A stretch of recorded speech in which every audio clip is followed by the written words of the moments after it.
You smell what the flock is cooking. Flock up or flock off, not you stick around, because it's about to go down. You now flock with the most energetic entity in the Eagleverse, right here on a Thursday, Hurts Day. You already know how we do on a Thursday, Hurts Day. What else? We got a whole lot of things to get into. We're going to get into it. Does Kylie, Kelce have to choke a bitch? Wait, hold up. Did a Giants tight end get choked out by... Chill. But yo, bro, it's just a whole lot going on. We got Eagles OTA, so we're going to get into a little bit of that. What else we got for your flock pots? We got. You know I'm never good off the top. So, dude, we right around that time of year where we can start counting down the days. 99, Jerome Day. We have Jerome Brown days left until the season starts. We got, of course, we can't forget, Pasados. We starting off in Brazil. I'm seeing some, let me know, bro. I'm seeing some sweepstakes out there where we could possibly win some tickets to that game. And I don't know. I don't want to check things off because I saw it on Facebook, but I didn't see it on the Eagles site. So I'm on the Eagles app. So I'm not sure if it's real deal or not. So there's that to contend with. We got bunch of issues to get into. What's going on OTAs? I think that's about it. That covers it all. But before we get into that, let's get the Nets keeping out of the way. Let's keep the maniac thing the maniac thing. Please like and subscribe. If you bought that flag, fly. Drop a comment in that box if you flying with the flock. Let's fly. Do remember, join that maniac thing. Know the gang. You hit that bell. You get a ding whenever I'm on this YouTube thing. And while that's the maniac thing, let's keep the main thing the main thing. Hope this video finds you in good vibes, good tides, clear skies, fly skies. If you're not there, hope this helps you get there, because we're about to go there. Oh, yeah. Let's flock and fly. Did we forget anything? Oh, yeah. Even if you're not flock with the flock, you know what I'm saying? Drop that down in the box. Whatever, we could get into it. We could talk. Get to squawking, if you will. What's going on with this? Oh, man. I'm tripping, but I'm going to let the OCD slide. I'm going to try not to look at the thing now. Listen to something a little bit, just a little bit. Something definitely fell because it didn't look like this before. Tweaking. But that's what the therapy's for, right? So first things first, right off the bat, 99 days left until the schedule. Less until game one. That really means what? We probably got about 60 days until some preseason football. I'm hyped for that. Then you got spring training. You got summer camp. You got mini camp coming up next week. We got what's going on right now. So let's just get into it. 99 days, Jerome Brown days left until the season starts. Until the season's real season starts. Once again, Pasados. Let's get that thing going. Hashtag that. And because it's a Thursday, Hurts Day, let's get into this first and foremost. I saw this on who's this? Philly Mike was talking about this, and this is in regards to something. One of Rube's observations. Ruben, you know what the flock his name is.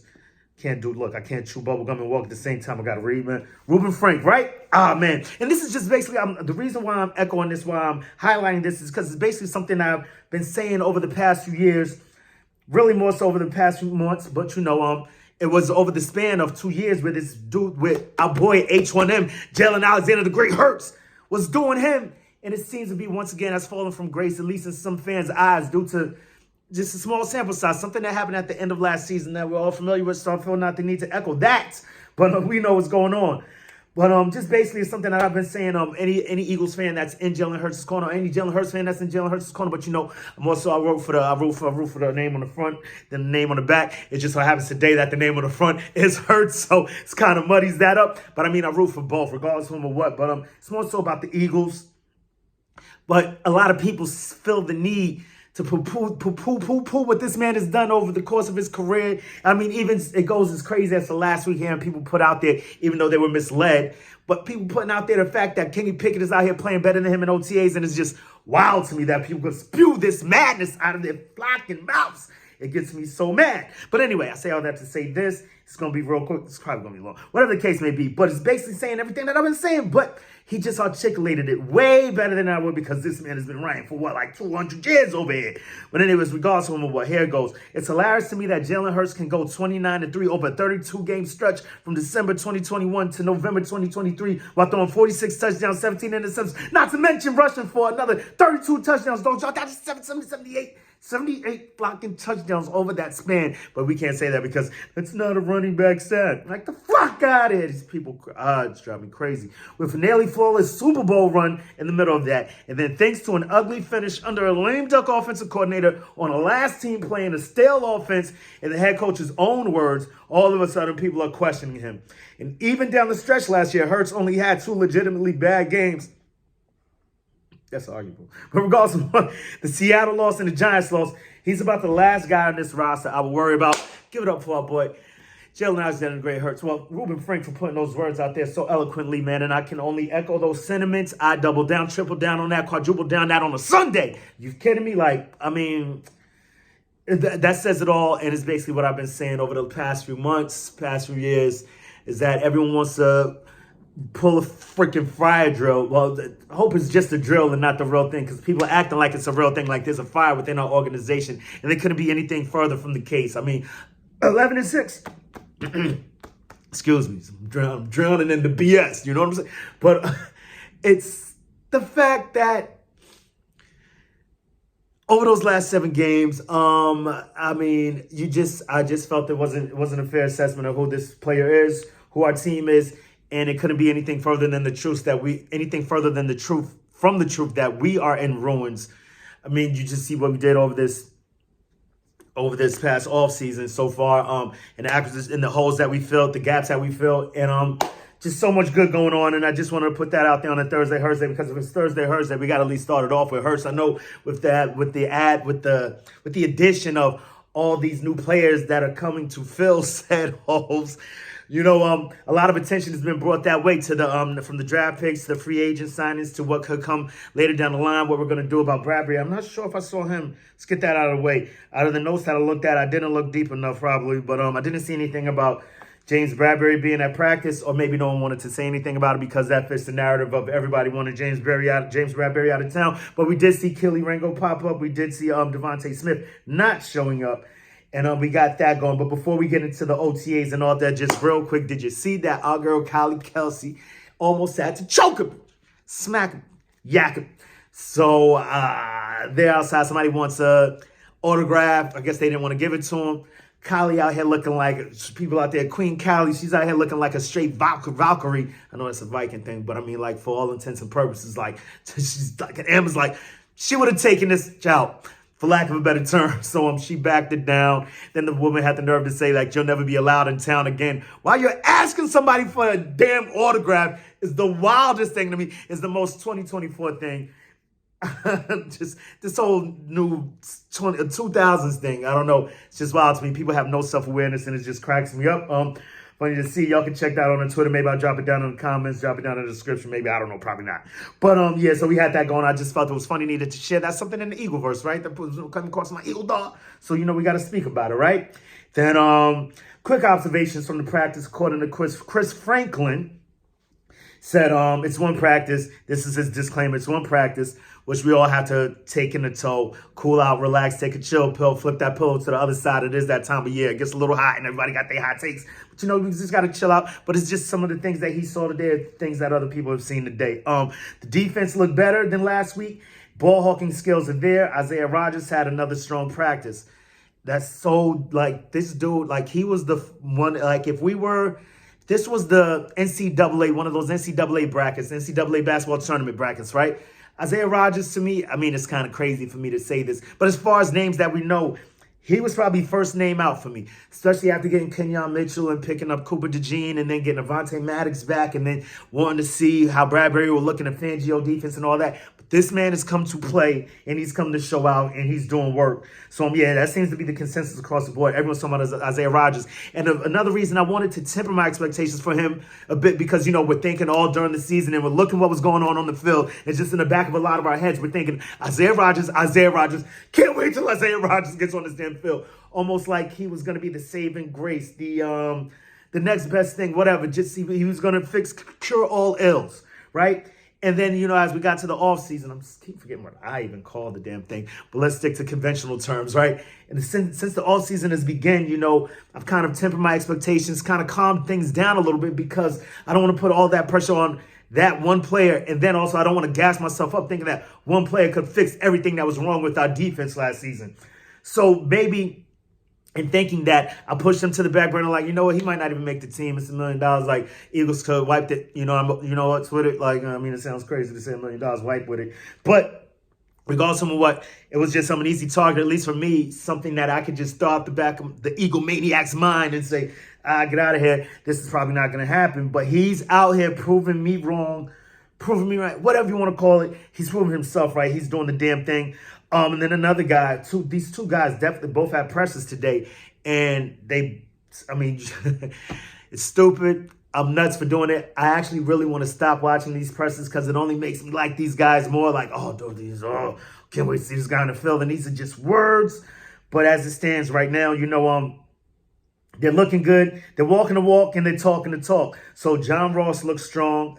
And E.J. Jenkins made a good hands catch, high pointing the ball. So those are two of Chris Jenkins' observations as far as the way these OTAs went, man. And just hearing a lot of good things. Ross is out here running crisp routes. I don't know if you saw, I believe Lord Brunson posted something on his Twitter X page, whatever, with the receivers running routes. And y'all just got to check it out. And I'll leave it at that. Because it was, when I first saw it, I believe on, I forget whose page I saw it initially on. I just saw the receivers running routes. And one guy stood out. The crazy, number one, because rocking number 47 as a receiver, I don't know. It was weird, and he just had a very unique way of running his route. You know what I mean? He was a little loosey-goosey with the wrists, if you know what I'm saying. So check that out when you get a chance. It was wild to me. It was entertaining to say the least. So we've got that going. So we had the guys with their media availability, and a few takeaways from that. The first thing was, the first dude up was not Zach Pascal. See, I keep mixing these guys up. They were both on the Indianapolis Colts while Nick Sirianni was there. Paris Campbell was the first guy. I initially thought it was Isaiah Rodgers, but I'm like, it looks nothing like him. But he's talking about Isaiah Rodgers things, so it threw me off a little bit. But regardless of what, he seems like a good dude. Paris Campbell seems like a good dude. He's ready. He's here for it. He said, a lot of things that he didn't have control over early in his career were kind of the things that thwarted his career early on. And he's just happy to be here, happy to be with the Eagles. He was not the Eagles. The other dude was the Eagles. But anyway, regardless of what, one of the things that I learned from Zach Pascal, from so many new names, man, we're going to have a hard time getting used to. Speaking of new names, did you see, Jalen Carter and Jordan Davis are ridiculous. If you've seen You're a Liar, they play this game on the Eagles media. I believe they did it with Howie Roseman and they did it with Sirianni, so they played it now. This week it was Jalen Carter. Jalen Carter, I would love to play poker with this dude because, he was just giving it away right off the top, like, nope, I don't know that. And so, boom, Jordan Davis is just shutting him down. I believe he beat him 7-zip. It was nuts. But thank goodness he can rush quarterbacks, and destroy offensive lines because, oh, man, Jalen Carter's a nuts. But back to the point, how do we even get there? Oh, yeah, getting to know these names. One of the questions was how many Eagles players' names could you name? And he gave Jordan Davis the ridiculous amount of 5 players or something. He couldn't. It's hilarious. I got to check that out too, man. As you can see, I've been getting my therapy from other places over the last few days, getting my Eagles filled. And that's why I got to come in here and get it all off my nest, get it off my chest, because now is the time of season. Like I said, we're only 99 days left, and this is when the Philadelphia Eagles sensory overload starts to stop, and we get rid of that Philadelphia Eagles sensory deprivation, whatever. That's out of here, and then we're getting all the information coming in tonight. If we can't tell them, I'm a bit hyped about it. So we're gonna share it with y'all, share with the flock. Let's do this thing right here. So to the point, I keep seeing this damn name. Paris Campbell put us on to the fact that he had to ask he had to ask Isaiah Rodgers, like, bro, what did you do? Because they're saying he looks sharp. What did you do to stay sharp? Because that was another thing that was in the back of my mind, on the forefront of my mind, actually, is, it's 1 year removed. Calvin Ridley didn't look quite that nice when he came back after his 1 year.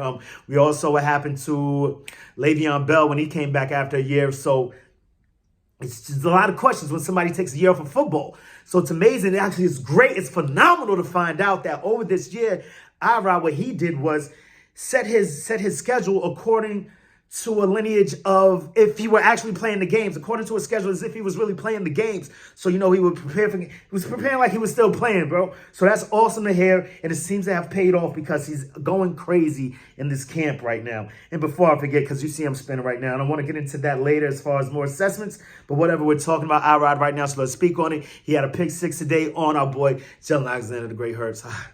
It hurts. But regardless of what, a pick 6, that defense is like, your boy Chris Franklin said, the defense is looking opportunistic. They out here snatching things. So he went and got him one of those and then brought it to the house. So that's super dope to hear. Sucks for the quarterback, great for the defense. This is the duality of training camp. We're only going to hear about our players going against our players. So somebody's got to win in order for someone's got to lose in order for someone to win type ish. But it's just good to hear that he's back and he's out here showing and proving and doing the damn thing. Much like I said, like we can see something early on, albeit this is just in shorts and shells. And look at me making the crazy hot takes already that I just spoke of not making.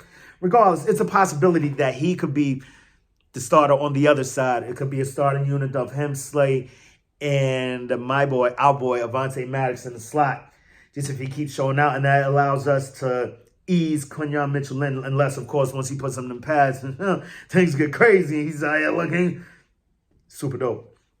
So we had that. Then after he was up there, I believe, who was up there? Ross. John Ross was up there after Paris Campbell, I believe. Whatever. Dope thing that we learned about him is that he's an Eagles fan. That's dope. He feels like he's faster than he was before. Not because he'll be more consistent. Not saying that he's going to be out here running lower than a 4.2 or whatever the case may be, whatever he ran at that combine when he was the fastest man in the combines. He said he wasn't upset about Xavier breaking his record. Of course, no one loves their records being breaking, but you know what I mean? Records are made to be broken, so it is what it is. So he's cool with that. And it just seems like his head is in a better place. He's better mentally now, spiritually. He spoke to that, and hopefully physically. That'll lend itself to being a better physical player. So he's much like Chris Franklin said, he's out there looking crispy also, so that's good to hear. JD was up there. JD's up there looking like a freaking beast. He said he's down to 350. He was speaking about Arizonas and Snapples. I believe he chose Arizona. I'm more of a Snapple guy myself. That's what we learned from him. There was something else funny, but of course I forgot it and forgot to write it down. After that was Nolan. Well, that's the next person I have up here because we did already speak on Isaiah Rodgers. Another thing about Isaiah Rodgers that I was not aware of, he's related to Dominic Rodgers-Cromartie. He said he speaks to him all the time.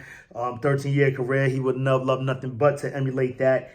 And that's super dope. Did I mention that John Ross is an Eagles fan, which is super dope. I'm loving that. Nolan Smith is just, he's dude, like if I was that's what I would be, man. Energy all the time, nonstop, trying to project that good positive energy out there on those that I love and that I want to rise with. And seems to be one of the models of the day is I can't climb if my brother falls. I believe Jordan Davis was the first person to say that at the press of the day, and Nolan Smith just kept echoing that, and he's just here to lift everybody up, lift up the whole damn locker room, and that just seems like one of those things that comes down from Nick Sirianni to Jalen Hurts. Something that we instill, and I know it's just lip service, it's just words, but you just love to hear that positivity being pumped throughout this locker room, and I can't tell you how much I love that. They said that Jelix Hunt is similar to that, and he just wants to instill whatever he's learned from guys like BG and Hassan Reddick. He said you can't get him to say a bad word about Hassan Reddick. And it's hard for me to do the same. But damn it if they ain't trying to make us.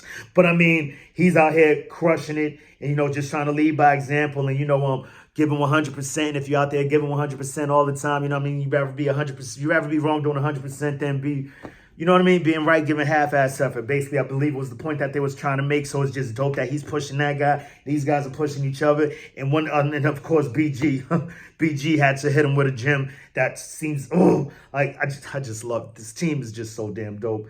And I'm pretty sure, I don't give a damn about anybody else. So one of the gems that he gave me was, sometimes when you see a little, you see a lot. And sometimes when you see a lot, you see nothing. Basically, don't inundate yourself with too much info or seeing too much because that could just, paralysis by analysis.